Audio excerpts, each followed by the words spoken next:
کہ وہ جو دباؤ لے سکے, اس کی کیپیسٹی کتنی ہے کہ یہ مشکل فیصلے لے کر اس پر عمل درآمد بھی کرا سکے. میں این ایف سی ایوارڈ کو ری وزٹ کرنے کی بھی بات ہے, جس کے اوپر مراد علی شاہ صاحب واضح طور پر کہہ گئے ہیں 3 میٹنگز وزیر اعظم کے ساتھ, 2 فائنانس منسٹر کے ساتھ, تو کہیں بات نہیں ہوئی اور اس کو ری وزٹ نہیں کیا جائے گا. دیکھیں ڈیفینیٹلی یہ ایشو ہمیشہ ایجنڈے پہ رہا ہے, اور آج بھی ڈائریکٹلی این ایف سی کا نام لیے بغیر اوپننگ میں یہ بات ہوئی ہے کہ آپ کی جو ڈسپیرٹیز ہیں جو فیڈرل ٹیکسیشن میں اور پروونشل ٹیکسیشن میں, اس کو ایڈریس کرنے کی ضرورت ہے. کلیکشن کے حوالے سے جو بات ہو رہی ہے تو یہ ایشوز سارے الائیو ہیں. اب ایسے وقت میں جب اے جے کے میں جو احتجاج ہوا اور اس میں قیمتی جانوں کا بھی ضیاع ہوا, لوگ زخمی بھی ہوئے, اور جو ایون کے عام جو لوگ ہیں جو شہری ان کو بھی تکالیف ہوئی, تو پرائم منسٹر آف پاکستان پیچھے ہٹ گئے, اور پیچھے ہٹ کے انہوں نے 23 ارب روپے کی سبسڈی دے دی. تو سوال یہ ہے, یہ تو صرف آزاد جموں اینڈ کشمیر کی بات تھی جس کی آبادی تقریباً 40 لاکھ ہے. اگر 25 کروڑ کا جو ملک ہے اس کے اوپر ایک پروگرام آئی ایم ایف لے کے آتا ہے, اور وہ اتنا سخت ہوگا جس کی کچھ ہم خبریں بھی کر رہے ہیں, جس میں سیلریڈ کلاس کے اوپر ٹیکسیشن, پینشنرز کے اوپر ٹیکسیشن, سبسڈیز کا ودرا ہونا, آگے جا کے جولائی میں نکلنے جا رہا ہے اضافہ ہونا, تو اس کا ریاکشن یہاں پہ کیا بات ہم ابھی کر رہے تھے کہ جو چنگاری آزاد کشمیر میں دیکھی ہے, یہ ملک کے طول و عرض میں میرے منہ میں خاک یہ نہ پھیل جائے جو کچومر نکلنے جا رہے ہیں. اور یہ بتائیے گا شہباز, نجکاری اجلاس کے دوران وزیر خارجہ اسحاق ڈار کا یہ کہنا تھا کہ مسلم لیگ نواز حکومت اسٹریٹجک اور ضروری ریاستی ملکیتی اداروں کو جو ہے وہ فوقیت دے گی, جبکہ گزشتہ روز آپ کے فائنانس منسٹر کا کہنا ہے اسٹریٹجک ریاستی ملکیتی اداروں کا کوئی تصور ہی نہیں ہے, ہم نجکاری اکراس دا بورڈ کر رہے ہیں اور منسٹریز کو کہیں گے تیز کریں گے process. Is there a big discrepancy? نہیں, اگین یہاں پہ مجھے لگ رہا ہے کہ میڈیا اس بات کو صحیح سمجھ نہیں سکتا. اگر آپ مجھے 1 سے 2 منٹ دیں میں آپ کو ایکسپلین کر دیتا ہوں ہوا کیا ہے. جو پرائیویٹائزیشن کمیشن کا بورڈ تھا اس نے چند دن پہلے 85 ادارے جو ہیں کمرشل حکومت پاکستان کے, اس کی ایک کیٹیگرائزیشن کر کے لسٹ بھیجی کابینہ کی نجکاری کی کمیٹی کو, جس کی صدارت کرتے ہیں وزیر خارجہ اسحاق ڈار صاحب.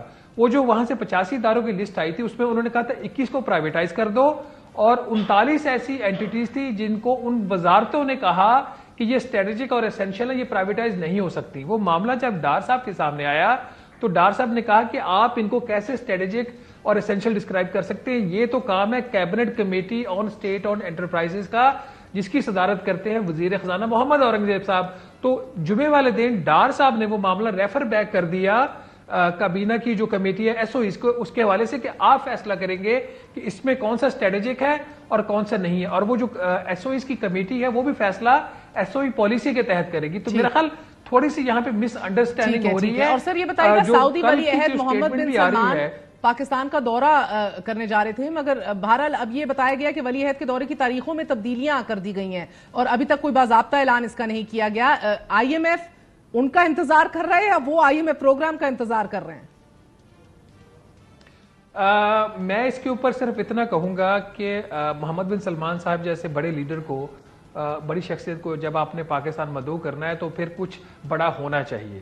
تو اگر کچھ بڑا نہیں ہوگا پاکستان میں, کچھ بڑا معاہدہ نہیں ہوگا, تو پھر محمد بن سلمان جیسے بڑے لیڈر کا پاکستان آنے کا کوئی فائدہ نہیں. وہ پولیٹیکل ایک اسٹرینتھنگ تو ہو سکتی ہے, گورنمنٹ کو سپورٹ تو مل سکتی ہے, اکنامک یا کمرشل فرنٹ کے اوپر اس کا کوئی فائدہ نہیں ہے. تو جب وہ فائدہ نظر آ جائے گا دونوں سائڈز کے اوپر تو وہ دورہ ہو جائے گا. بہت بہت شکریہ. شہباز رانا ہمارے ساتھ موجود تھے, سینئر صحافی, آپ نے گفتگو سنی. Very short break, we're going to be right back.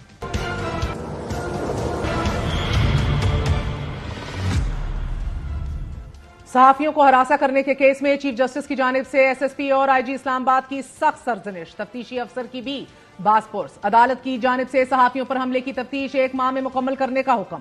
Police کو 30 دن کی مہلت مل گئی, مگر دوران سماعت درخواست گزار درخواست دائر کرنے سے ہی مکر گئے. چیف جسٹس قاضی فائز عیسیٰ کا بھرمی کا اظہار کہ غلط خبر پر کوئی معافی تک نہیں مانگتا, بس فون اٹھایا اور صحافی بن گئے کہ ہمارے تو یہ ذرائع ہیں, کسی کے کوئی ذرائع نہیں, ہم کچھ کرتے نہیں, تو اس کا یہ مطلب نہیں کہ بس پتھر پھینکتے جاؤ.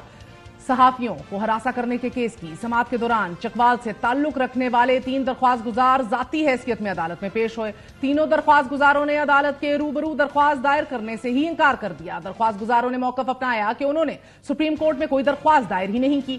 درخواست گزاروں کے موقف پر چیف جسٹس قاضی فائز عیسیٰ نے استفسار کیا کہ کسی نے آپ کے نام اور رہائشی پتے کیسے استعمال کر لیے, کیا آپ بغیر اجازت درخواست دائر کرنے والوں کے خلاف ایف آئی آر کٹوائیں گے؟ درخواست گزاروں نے عرض کی کہ اگر آپ سرپرستی کریں گے تو ہم FIR کٹوائیں گے۔ اس پر چیف جسٹس نے جواب دیا کہ ہم کیوں سرپرستی کریں، ٹی وی پر بیٹھ کر ہمیں درس دیا جاتا ہے کہ عدالتوں کو کیسے چلنا چاہیے، پہلے ہم پر بمباری کی جاتی ہے، پھر عدالت میں پیش ہو کر کہا جاتا ہے کہ کیس ہی نہیں چلانا، ملک کو تباہ کرنے کے لیے ہر کوئی اپنا حصہ ڈال رہا ہے۔ اس پر ایڈوکیٹ آن ریکارڈ نے عدالت سے عرض کی کہ جس ایڈوکیٹ نے درخواست دائر کی ان کا انتقال ہو چکا ہے۔ چیف جسٹس نے حیران ہوتے ہوئے درخواست گزاروں کے وکیل سے سوال کیا کہ آپ کو صرف چکوال والے کلائنٹ ہی کیوں ملتے ہیں؟ کون سا مشہور آدمی چکوال میں بیٹھا ہوا ہے؟ گالیاں دینا ہو تو ہر کوئی شروع ہو جاتا ہے، کوئی سچ نہیں بولتا۔ ہم جانچ کے لیے معاملہ پنجاب فورینسک لیبارٹری کو بھجوا دیتے ہیں۔ درخواست گزاروں کے وکیل نے عدالت سے عرض کی کہ مجھے ایڈوکیٹ آن ریکارڈ نے ہدایات دی تھی۔ اس پر چیف جسٹس نے ریمارکس دیتے ہوئے کہا کہ غلط خبر پر کوئی معافی تک نہیں مانگتا، کوئی غلط خبر پر یہ تک نہیں کہتا کہ ہم سے غلطی ہو گئی۔ غلطیاں تو جیسے صرف سپریم کورٹ کے جج ہی کرتے ہیں، بس فون اٹھایا اور صحافی بن گئے کہ ہمارے ذرائع ہیں، کسی کے کوئی ذرائع نہیں۔ چیف جسٹس نے مزید کہا کہ ہم کچھ کرتے نہیں تو اس کا یہ مطلب نہیں کہ بس پتھر پھینکتے جاؤ۔ باہر کے ملک میں ایسا ہوتا تو ہتک عزت کے کیس میں سارا معاملہ سامنے آ جاتا۔ چیف جسٹس نے SSP انویسٹیگیشن سے استفسار کیا کہ واقعے کے ریکارڈنگ موجود ہے، اغواکاروں کا سراغ کیوں نہیں ملا؟ SSP نے عرض کی کہ CCTV فوٹیج موجود نہیں۔ SSP کے موقف پر چیف جسٹس آف پاکستان نے پھر برہم ہوتے ہوئے کہا کہ جھوٹ بولنے پولیس میں آئے ہو، یہ کیا بات کر رہے ہو؟ پولیس یونیفارم کی توہین کر رہے ہو، ریکارڈنگ موجود ہے اور کہہ رہے ہو کہ ریکارڈنگ نہیں۔ چیف جسٹس نے SSP سے مکالمہ کرتے ہوئے پوچھا کہ کتنے سال ہو گئے ہیں پولیس میں؟ SSP نے بتایا کہ مجھے پولیس میں 13 سال ہو گئے ہیں۔ اس پر چیف جسٹس نے ایڈیشنل اٹارنی جنرل سے پوچھا کہ ایسے افسر کو ہٹایا کیوں نہیں جا رہا، فوری فارغ کریں۔ ایڈیشنل اٹارنی جنرل نے عدالت سے عرض کی کہ میں ان کی طرف سے معافی مانگتا ہوں۔ چیف جسٹس نے برہم ہوتے ہوئے کہا کہ معافی کیوں، ان کے خلاف کارروائی کیوں نہیں کرتے، یہ مذاق بنا رہے ہیں۔ اس پر چیف جسٹس نے IG سے پوچھا کہ IG صاحب آپ کی پولیس کیا کر رہی ہے؟ IG نے عدالت سے مزید وقت مانگتے ہوئے کہا کہ میں خود اس کیس کو دیکھوں گا، کوئی شخص قانون سے بالاتر نہیں۔ چیف جسٹس بولے کہ اچھا، اب آپ ہمیں سکھا رہے ہیں کہ کوئی شخص قانون سے بالاتر نہیں۔ دوران سماعت چیف جسٹس کی کینیڈین پولیس کی تحقیقات کی مثالیں، پولیس افسران کی حفاظت کے لیے سیکیورٹی رکھنے کے تذکرے اور تفتیشی ٹیم کی تبدیلی کی IG کی یقین دہانیوں کے بعد عدالت نے کیس کی سماعت اگلے ماہ تک ملتوی کر دی ہے۔ عدالت کی جانب سے صحافیوں کی غلط خبروں کو آڑے ہاتھوں لینے کے ساتھ ساتھ آج وفاقی حکومت نے بھی حساس اور خفیہ معلومات کی غیر مجاز تشہیر کا نوٹس لے لیا ہے۔ حکومت نے سوشل میڈیا پلیٹ فارمز پر خفیہ دستاویزات کی کھلے عام نمائش کا سخت نوٹس لیتے ہوئے خفیہ معلومات اور دستاویزات کو افشا کرنے والوں کے خلاف آفیشل سیکرٹ ایکٹ کے تحت کارروائی کا فیصلہ کر لیا ہے۔ حکومت نے فیصلہ کیا ہے کہ ان تمام افراد کے خلاف آفیشل سیکرٹ ایکٹ 2023 کے تحت مقدمات درج کیے جائیں گے۔ خفیہ معلومات یا پھر ڈاکیومنٹس کے افشا کرنے یا پھر پھیلانے میں بالواسطہ یا بلا واسطہ ملوث افراد کے خلاف سخت کارروائی کی جائے گی اور اس جرم کی سزا 2 سال قید اور جرمانے کی صورت بھگتنا ہوگی۔ وزیر دفاع خواجہ آصف کے مطابق اس نوعیت کے معلومات کے پھیلاؤ پر پاکستان کے اسٹریٹجک اور اقتصادی مفادات کو نقصان پہنچ سکتا ہے۔ دوست اور برادر ممالک کے ساتھ تعلقات کو بھی شدید نقصان پہنچ سکتا ہے، خدشہ ہے اس کا بھی، اور اب ریاست نے حساس اور خفیہ معلومات کو سوشل میڈیا پر پھیلانے والوں کے خلاف سنجیدہ اقدامات اٹھانے کا فیصلہ کر لیا ہے۔ بات کرتے ہیں، ہمارے ساتھ سینئر صحافی متی اللہ جان موجود ہیں۔ متی اللہ جان صاحب، بہت بہت شکریہ ساتھ دینے کا۔ سر، فرمائی دیجیے گا کہ اہم ترین کیس کی آج سماعت ہوئی، چیف جسٹس بہت ایکسٹراڈنریلی سخت زبان اور لہجے میں ان کے ریمارکس سامنے آئے ہیں، کیا کہیں گے، صحیح سمت میں چل رہا ہے یہ کیس؟ بہت شکریہ مہر بخاری۔ سپریم کورٹ میں جو ریمارکس کو اگر سنا جائے چیف جسٹس قاضی فائز عیسیٰ کے اور جو آج کا جو حکم نامہ ہے اس کو دیکھا جائے تو اس میں کوئی شک نہیں کہ یہ صحیح سمت میں یہ معاملہ چل رہا ہے، مگر صرف مسئلہ یہ ہے کہ ہر سماعت کے اندر پولیس کی بڑی سخت سرزنش ہوتی ہے، مگر پھر اس کے بعد کافی تاخیر سے یہ کیس لگتا ہے، جس کے بعد معلوم پڑتا ہے کہ جو پچھلی سرزنش پولیس کی ہوئی ہے اس کے باوجود بھی پولیس نے کسی قسم کی کوئی پروگریس شو نہیں کی۔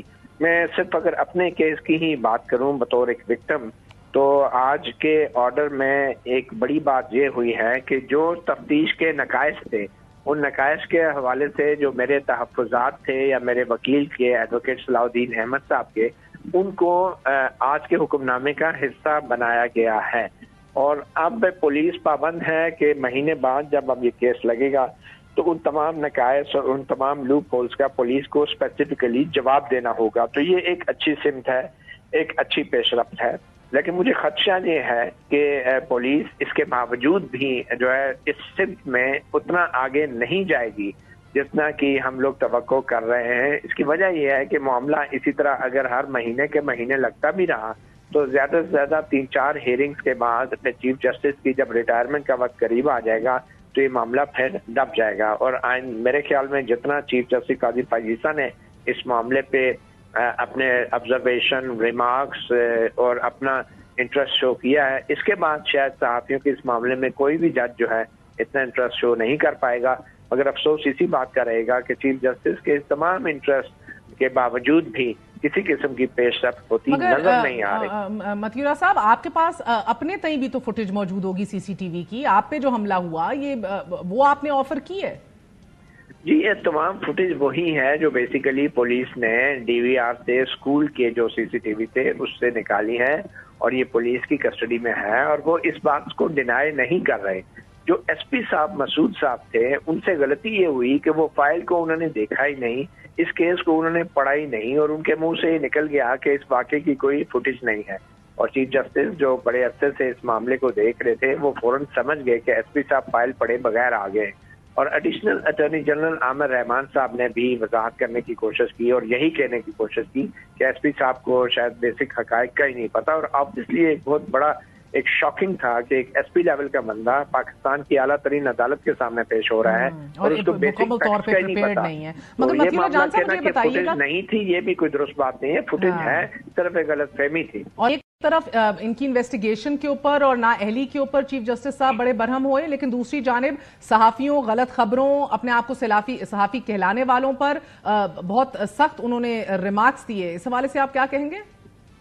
دیکھیں, مجھے اس معاملے پہ میرے شدید تحفظات ہیں. میں نہیں سمجھتا کہ سپریم کورٹ آف پاکستان جب صحافیوں کو ہراساں کرنے کے حوالے سے اور ان پہ ہونے والے تشدد کے حوالے سے جو ہے تحقیقات کا جائزہ لے رہی ہے تو اس کو اس تمام کارروائی کو مشروط نہیں کرنا چاہیے.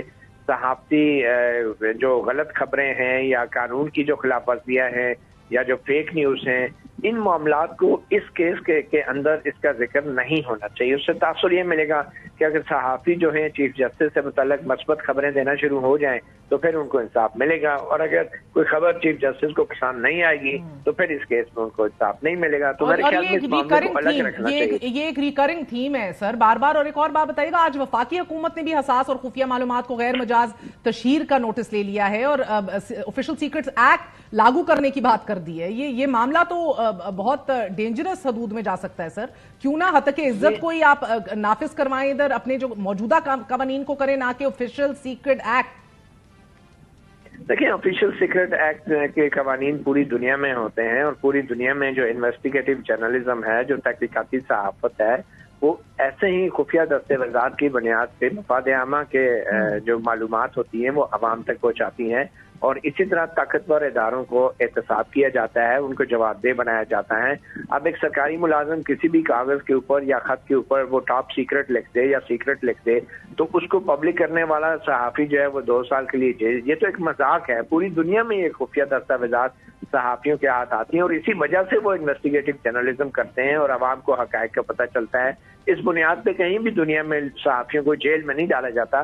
آپ اپنے جو سرکاری ملازم ہیں پہلے تو یہ طے کریں کہ کون سے خط کو خفیہ قرار دینا ہے کون سا نہیں, اور ہر کرپشن کا جو ثبوت ہے اگر اس کے اوپر آپ خفیہ کی مہر لگا دیں گے تو اس ملک میں کرپشن کی معلومات عوام کے سامنے لائے گا کون؟ تو یہ تو ایک مذاق ہے یہ جو قانون کا جس کی طرف حوالہ دیا گیا ہے. اپنے ملازمین جو کہ دستاویزات لیک کرتے ہیں یا ان کو حفاظت سے نہیں رکھ سکتے, آپ ان کو اپنے قانون کا. سینئر صحافی متی اللہ جان ہمارے ساتھ موجود ہیں. ناظرین, دنیا بھر میں پولیٹزر جرنلزم کے ہائیسٹ ایوارڈز جیتے جاتے ہیں, investigative journalism and investigating and taking out the required documents. حکومتی ڈاکیومنٹس بھی اگر ہوں تو یہ بات اپنی جگہ درست ہے, مادر پدر آزادی نہیں ہونی چاہیے, لیکن اس طرح کا ویگ قانون متعارف کروانے کی بات کرنا, سوشل میڈیا پلیٹ فارمز کو خفیہ دستاویزات جس کی اب کچھ بھی ڈیفینیشن کوئی بھی کر سکتا ہے, اس طرح کی بات کرنا لیجیٹمیسی کے بعد لگتا ہے یہ حکومت اپنے آپ کو ایک فیشسٹ رجیم کا تمغہ اور لقب دینا چاہتی ہے.